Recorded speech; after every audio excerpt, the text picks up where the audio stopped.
اعوذ باللہ من الشیطان الرجیم، بسم اللہ الرحمن الرحیم۔ آج کا دن اسلامی تاریخ کا وہ ہولناک اور روح کو تڑپا دینے والا واقعہ ہے جب خانہ کعبہ کی زمین پر پیدا ہونے والے حضرت محمد مصطفیٰ صلی اللہ علیہ وسلم کے ہمکاپ اور داماد حضرت علی ابن ابی طالب علیہ السلام نے زہر آلود تلوار کا بار سہتے ہوئے شہادت کی لازوال داستان رقم کی۔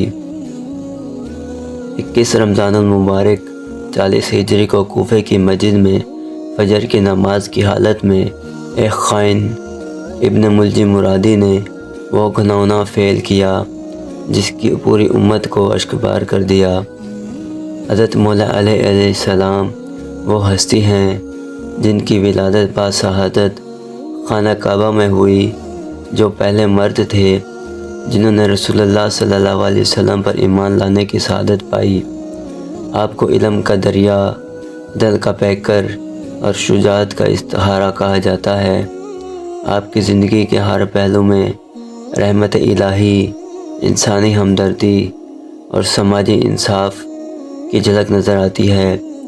رسول اللہ صلی اللہ علیہ وسلم نے ارشاد فرمایا، میں علم کا شہر ہوں اور علی اس کا دروازہ ہے جو آپ کے مقام علم کو واضح کرتا ہے۔ جب حضرت علی علیہ السلام نے کوفے میں خلافت سنبھالی تو معاشرے میں پھیلے ہوئی بے انصافیوں کے خلاف آواز اٹھائی۔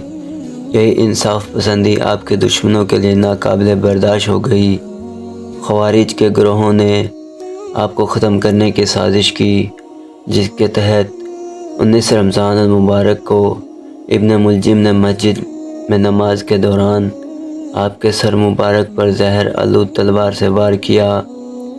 2 دن تک آپ بستر شہادت پر رہے، درد کی ہر گھڑی میں بھی اللہ کا ذکر اور لوگوں کو نصیحتیں فرماتے رہے۔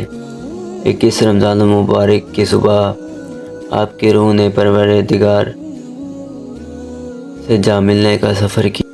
آپ کی شہادت نے نہ صرف اہل کوفہ کو بلکہ پوری امت مسلمہ کو غم کے سمندر میں ڈبا دیا۔ آپ کے جسد مبارک کو نجف اشرف میں سپرد خاک کیا گیا، جو آج بھی لاکھوں عاشقان اہل بیت کے لیے زیارت گاہ ہے۔ آپ کی شہادت محض احسانیہ نہیں بلکہ امت کو جھنجھوڑنے والا پیغام ہے کہ حق کی راہ میں قربانی ہی اصل کامیابی ہے۔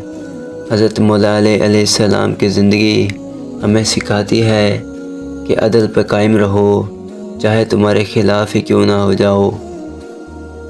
علم کو زندہ رکھو کیونکہ یہ شیطان کے لیے موت ہے۔ متحد رہو، فرقہ واریت اور تعصبات کو شیطان کا ہتھ کنڈا سمجھو۔ آپ کا قول ہے کہ جو شخص اپنے آپ کو لوگوں کا رہنما بنائے، اسے چاہیے کہ وہ پہلے خود کو تعلیم دے، پھر دوسروں کو نصیحت کرے۔ آج پوری دنیا میں مسلمان، خصوصاً شیعہ برادری، ماتمی جلوس، مجالس عزا اور نوحہ خوانی کے ذریعے اس دن کو یاد کرتی ہے۔ قرآن خوانی آپ کے اقوال زرعی کی روشنی میں واضح اور غریبوں کی مدد کی جاتی ہے۔ یہ دن صرف غم کا نہیں بلکہ عزم کا دن ہے کہ ہم حضرت علی علیہ السلام کے بتائے ہوئے راستے پر چلیں۔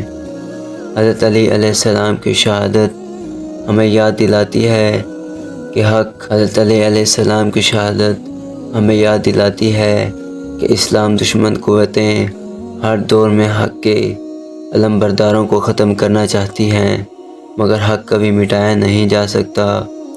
آئیے ہم اپنے اندر علی علیہ السلام کی شجاعت، انصاف اور علم دوستی کو زندہ رکھیں۔ اللہ پاک سے دعا ہے کہ اللہ پاک ہمیں راہ علی پر چلنے کی توفیق عطا فرمائے۔